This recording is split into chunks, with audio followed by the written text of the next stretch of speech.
Hello, ladies and gentlemen. So I'm going to introduce you to our new playlist, which is Pathology Interpretation on Ultrasound. So we are going to have 100 episodes.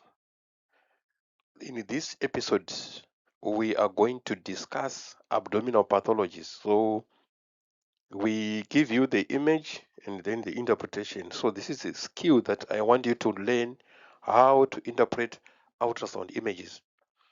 So what we're going to do, the format that we're going to use is image interpretation diagnosis, differential key, clues, and the reporting pew.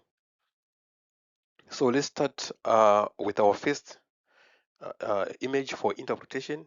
So basically, this is not a long session, it's only 5 questions, 5 interpretation images. So the first one is acute cholecystitis. So you see what we have here. So you have got a gallbladder there with it very thickened walls, very thickened walls. There are edematous, as you can see, and you can see there are stones also here. There are echogenic stones which are casting distal acoustic shadows there, as you can appreciate, as you can see here, as you can see here. So I want you to follow the steps on how you make a diagnosis of acute cholecystitis. So what do you see? A sonographic appearance. That's the first question that you have to ask yourself. So distended gallbladder wall thickening typically above 3 millimeters. So the wall thickness there should be above 3 millimeters in acute cholecystitis. So this thickness, the one that we're talking about, so that thickness should be above uh, 3 millimeters. This wall thickness there. So you can see an echogenic calculi with clean posterior acoustic shadows, possible impacted neck stone, or you can see also pericholecystic fluid or inflammatory change, or hyperemia on color Doppler, positive sonographic morphosine. So what do we mean by a positive sonographic morphosine? So if you compress on the right upper quadrant, it should be very painful. So that is what we call the morphosine. So it is a sonographic indicator of an inflamed uh, gallbladder. So you can see a stone also that impacts on the neck of the gallbladder here. Those are the sonographic appearances. So in this case, we have got edematous thickened walls of the gallbladder with the 3 gallstones that you are seeing there, which are casting posterior acoustic shadow.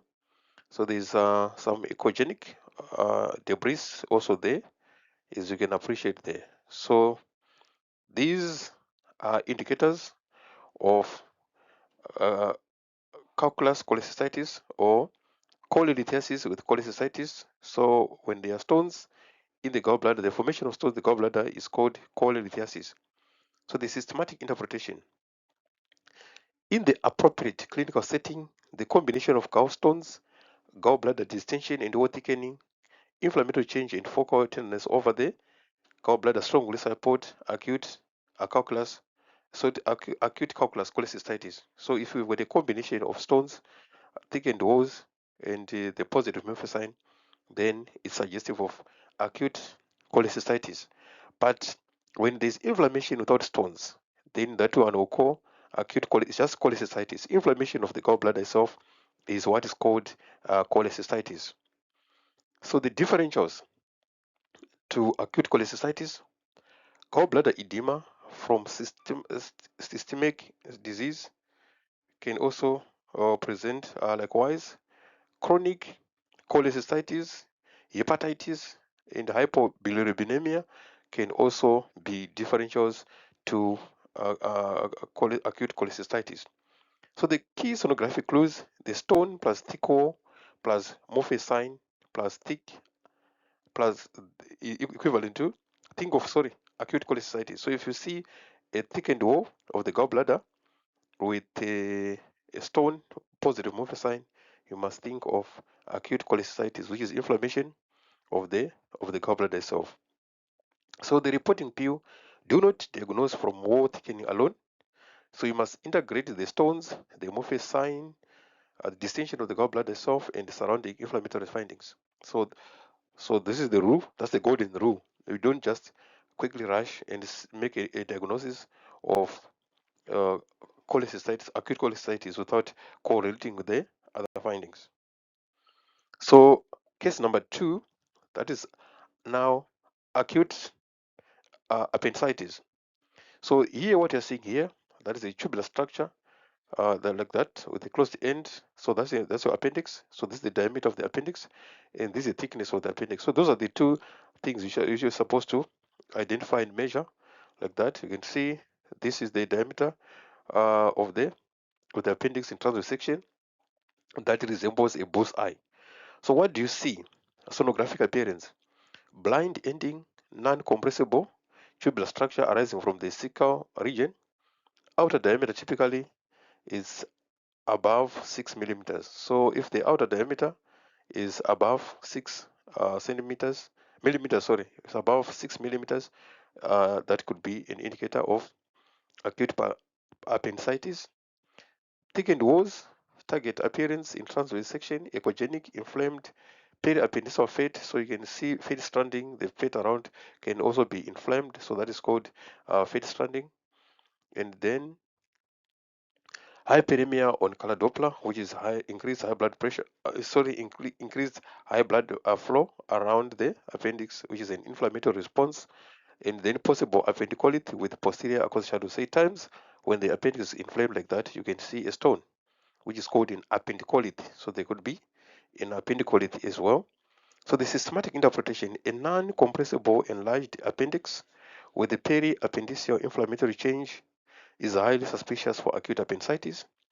Periappendiceal fluid or collection raises concern for complicated perforated disease.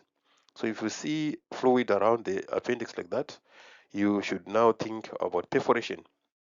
So you have to think about perforation in that regard. So the differentials can also have terminal ileitis, mesenteric adenitis, Crohn's disease, or gynecological pelvic pathology. So the key sonographic clues of an acute appendicitis is a blind ending, non-compressible, above 6 millimeter thickened tubular structure, which is highly suggestive of appendicitis. So the reporting PU: use graded compression and document maximum outer diameter, compressibility, surrounding fat, and any collection. So now let's talk about hydronephrosis. Hydronephrosis, or with the ureteric obstruction. So what do you see? The sonographic appearance. What do you see there? So anechoic dilation of the renal pelvis and calyces, early separation of central sinus echoes, progressive calyceal dilation communicating with the renal pelvis.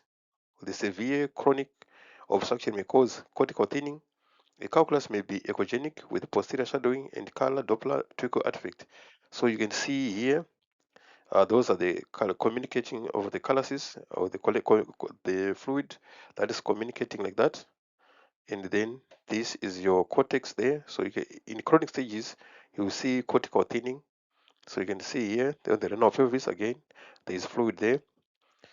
So the pelvicalyceal dilation is consistent with hydronephrosis and should trigger a search for an obstructive cause. Assess the ureter, vesicular junction, and urinary bladder wherever technically possible. So if you see hydronephrosis, you must try to check for the cause of the obstruction. So you might have to follow all the way in the ureter up to the bladder and check if there's possible obstruction. So the differentials: extrarenal pelvis, parapelvic cyst, physiologic pregnancy-related dilation or vesico-ureteric reflux. So the key sonographic clues: branching anechoic spaces communicating with the renal pelvis. You must think of a hydronephrosis. So you see there's communication here, and then if there's a communication with the renal pelvis, as you can see here, so you should think of a hydronephrosis. So reporting PU: grade severity and describe cortical thickness. If a stone is seen, document location, size, shadowing, and upstream obstruction. So number 4, the liver cirrhosis with portal hypertension. So what do you see? Sonographic appearance of cirrhosis and portal hypertension. So the cause, heterogeneous hepatic echo texture with irregular nodular capsular surface, altered morphology with possible right lobe volume loss and caudate or left lobe hypertrophy. So the portal hypertension features may include splenomegaly, ascites, enlarged portal venous system, and collateral vessels. Doppler may show reduced or reversed portal flow in advanced disease. So the systematic interpretation. So what you're seeing here, you can see there's a nodular surface of the liver with a coarse echo texture and this ascites which are associated there. So this is how your liver cirrhosis appear like. So systematic interpretation. So abnormal hepatic morphology plus coarse echo texture and surface nodularity strongly suggests chronic liver disease or cirrhosis. Splenomegaly, ascites, collaterals, and abdominal portal vein flow strengthening evidence of portal hypertension. So if you're going to see abnormal hepatic morphology plus the coarse echo texture and surface nodularity, that strongly suggests is cirrhotic liver disease. But splenomegaly, ascites, and collateral and abnormal portal flow strengthen evidence of portal hypertension. So if you see, so if you ever you suspect cirrhosis, you also have to check the spleen for possible enlargement, and then as the presence of ascites like what you are seeing there, and the collaterals is to see if there is a collateral flow to the portal vein. So the differentials, severe steatosis, chronic hepatitis, infiltrative liver disease can also be differentials of liver cirrhosis. So the key sonographic clues: nodular liver plus coarse echo texture plus portal hypertension features favors those features favors what cirrhosis. So the reporting PU always evaluate the portal vein, spleen, and abdomen for ascites. Document focal liver lesions requiring further characterization. So our last question for the day is acute pancreatitis. So this is in a pancreas. You see how thickened it is. It is very thickened. It is slightly hypoechoic, as you can see here. What do you see in acute pancreatitis? So the sonographic appearance. Pancreas may be diffusely enlarged and relatively hypoechoic from inflammatory edema. Heterogeneous architecture may occur. Peripancreatic fluid can present. Search for gallstones and biliary dilation. Visualization may be limited by overlying bowel gas. Systematic interpretation: pancreatic enlargement, reduced echogenicity, and surrounding fluid or inflammatory changes can support acute pancreatitis. But ultrasound finding require clinical and biochemical correlation. Ultrasound is particularly useful for identifying a biliary cause. So the differentials: pancreatic neoplasm, autoimmune pancreatitis, focal pancreatitis, normal prominent pancreas. Key sonographic clues: bulky hypoechoic pancreas plus peripancreatic fluid.